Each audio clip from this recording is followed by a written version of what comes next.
นี่พี่เขาให้ไปด้วยนั่นเองอันนี้เคบับอร่อยครับใกล้จะหมดแล้วนะครับเคบับ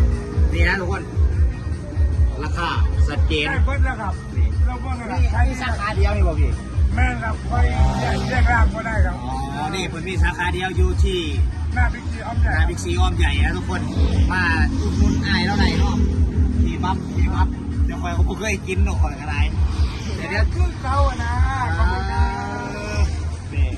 สิเป็นคนต่างชาติคนยังกระตานนะทุกคนแบบน้ำใจคันมาอยู่ประเทศไทยนี่น้ำใจสีดีเลยอันนี้คนบริอวยเลยอ้ายสงสัยเราสินาจะเป็นคนไปทางไง ทั้งไต่ทั้งอิสลามถูกป่ะสบายดีข่อยกรุงวัยรุ่นขายฟันเมื่อนี้พาทุกคนมาเที่ยวไอ้มาส้มไอ้ตลา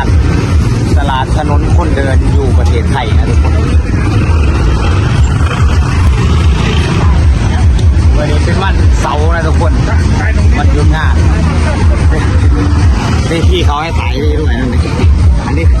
เคบับอร่อยครับใกล้จะหมดแล้วนะครับเคบับนี่นะทุกคน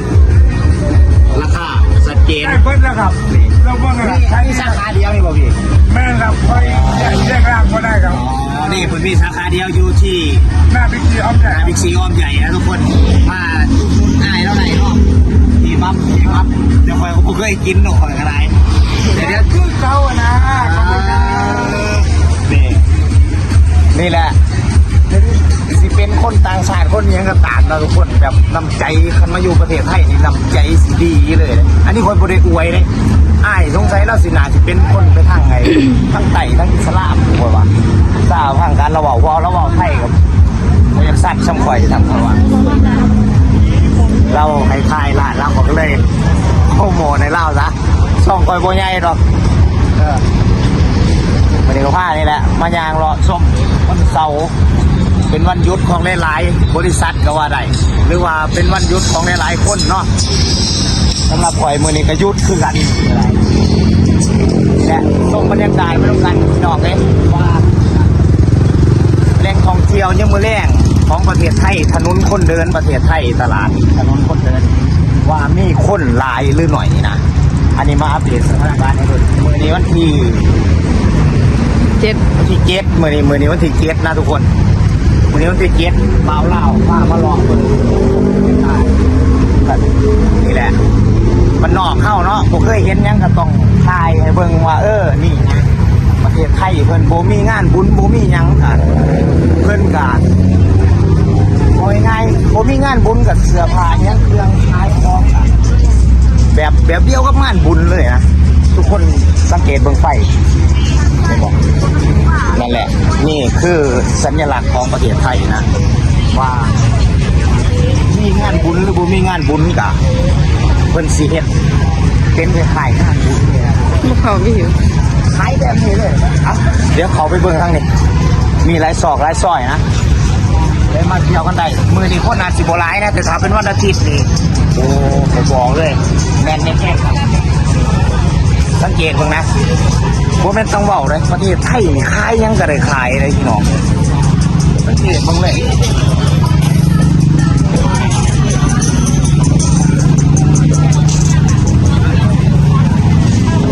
อยู่ของกินนี่พวก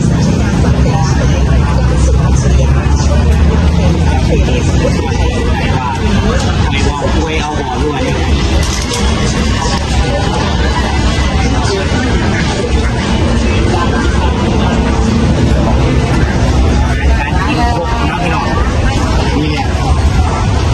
คนเล่ามาอยู่กลางแดนกันบางคนรับเมื่อนี่เห็นกับเขาโมเป็นสำไหนย้อนว่ามันสะดวกสบายเกินนะทุกคนมันสะดวกสบายทุกสิ่งทุกอย่างนะว่ากับว่ากับเขากับน้ำเสือผ้านาแพร่นี่แบบแค่เขาเลือกง่ายยังมือแรงมาเลาะตลาดแรงหรือว่าตลาดถนนคนเดินกับมาสื่อกินง่ายขายกันแบบนี้เลยนะทุกคนแต่อย่างที่เคยบอกกันแหละคนมันหลายนะทรัพยากรคนก็เลยแบบขายยังก็พอได้ขายอ่ะนะแต่คือบ้านเท่าเนี่ยห่วยจะขายเนี่ยบ่ค่อยมีเลยพี่น้องเลยอาหาร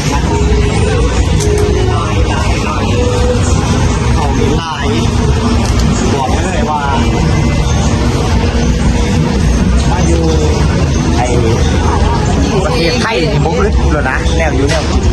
ง่ายขอแกมีเงินมาซื้อ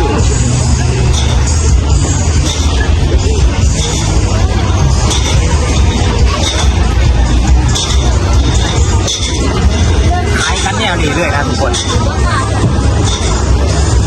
ขายแบบลาดติดกันเลยนะทุกคนเดี๋ยวเขาเดี๋ยวทุกเจ้าคนเขาเดี๋ยวพอละ6 บาทได้ดิบัตรเข้าขายแบบเศร้าหน้าขายโคตรชื่อนั่นคุณโอ้สั่งแรกสุดยอดมี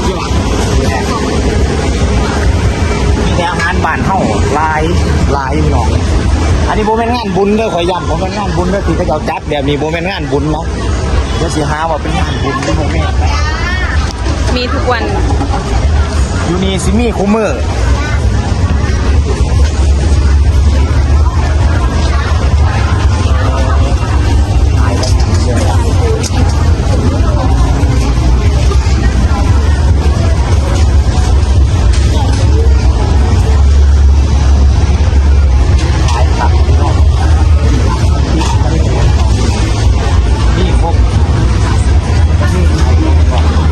นำกระถบ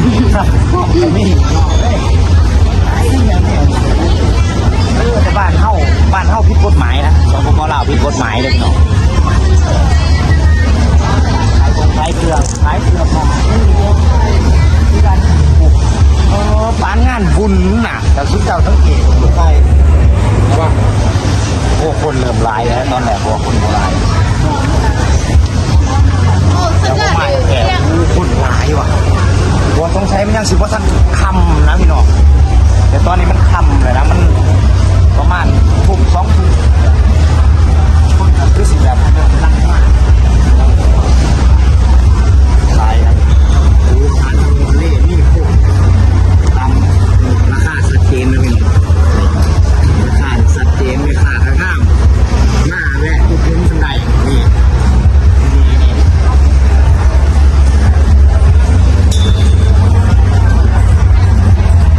เปิด15 ยางส้มซื้อแล้วพี่น้องเพราะว่าไปกินทีมแหละ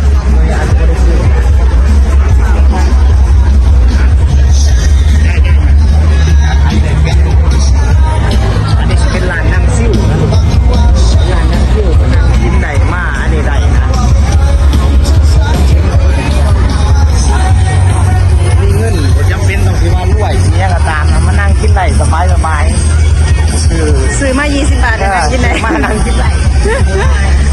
เผาส่วนมากที่นี่ต้องเผา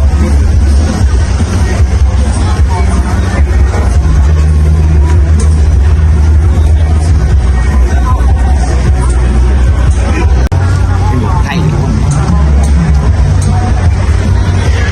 คักดูนะพี่น้องเลยปล่อยเขานานๆได้มาเถื่อพอก็ได้แถวนี้ก็ได้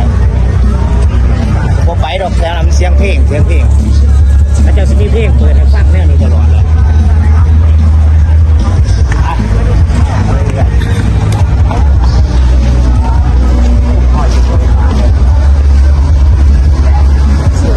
มันนอกเขาเมื่อต้องแปลกใจแห้งดอก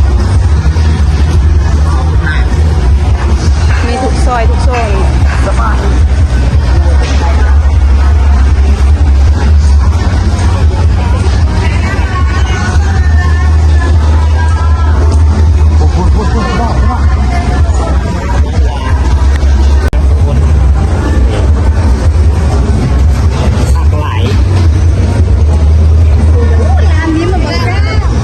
ทางไลน์แต่เก่าจนแนบหนา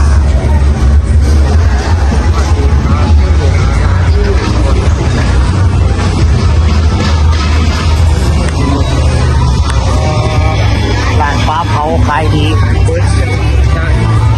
ร์ดแบบว่า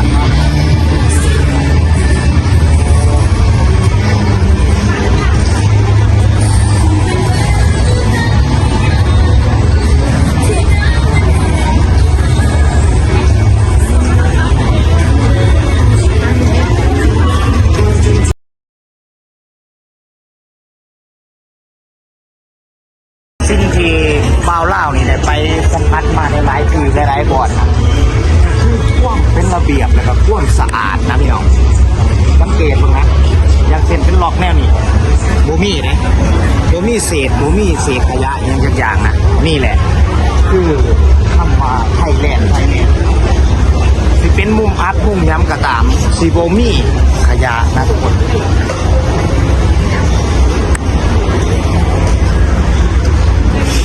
แอเรียนี่แบบสะอาดนี่สะอาดโบมี่แบบเศษพลาสติกทั้งที่คนหลายนะคนมากกูมืออีกเพื่อนยังคงความสะอาดอย่างดี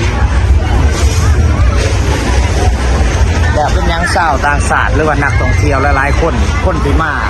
เที่ยวประเทศไทยหรือว่ามาประเทศไทยจังจะสอบในประเทศไทยนะทุกคนนี่แหละคำว่าไทยแลนด์ทุกคนเลย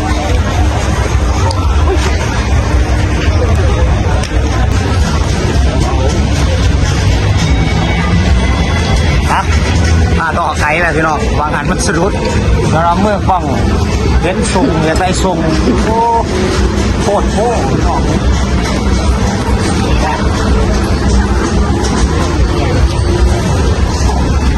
นี่เลยดิ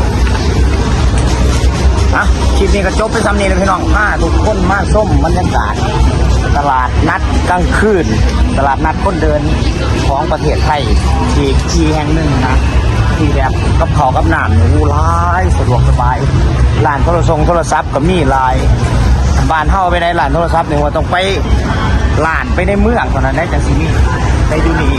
แค่ตลาดนัดคนเดินก็มีนะซ้ำว่าเปลี่ยนหน้าจอโทรศัพท์นะไทยเนาะไทยแลนด์พี่นี่กับคันว่าพิพาทประกันได้ไปกับขอโทษขออภัยไว้นะที่นี่นะทุกคนคลิปนี้พี่นี่ก็ขอกล่าวเข้ามาสบายดี